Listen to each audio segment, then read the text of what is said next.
Ang patulang pagkatalo, kung tawagin managsasan, ay nagugat kay Malagsan na hari ng palitikan. Tingkian ng mga diwa na ang pansig ay may bilang, nabubuo sa taludsod na may rima sa hulihan. Mga pansig at taludsod saknong nakalagay at nabubuo.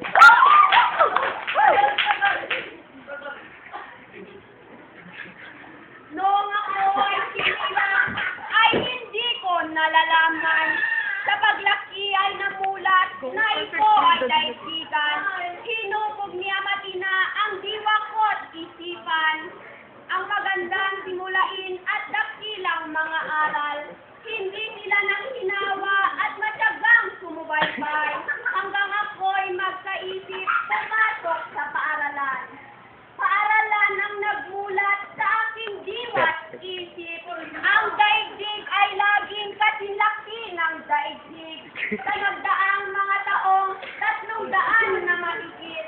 Kalahating bilyon pa lang ang tao sa statistik. 2,000 taon kung dumating at sumapit. 7 bilyon tayong lahat. Dili kaya ay hihigit. Sa ganitong pangyayari ay dapat mong mapag-alam. Yaong dami ng nilikhang sa daigdig ay gagalaw. Sa pag-unlad nitong siyensya, tao rin ang mawawalan. Ng trabahong ang kapalit, makinaryang matutura. Papaano na yaong ibang bisig lamang ang puunan? Hindi sila ay matitigil at sikmura ay kakalam. Pagkasyakasiran mo, hindi Nang hinayang ang ikot na nakatang katalo ko, sa ginawang paglilingkod na katumpas niyang sweldo. Alam mo bang yaong bagay na ginawa noong tao ay higit na matibay kaysa yari ng tekniko. Ang isa pang mahalagang dapat na malaman mo, ang daigdig ay iingay sa pag-unlad ng panig mo. lumakad ng paulong dahil habang tumatagal ang paulong. Wala ka bang naiisip ang panahon kong buhayin?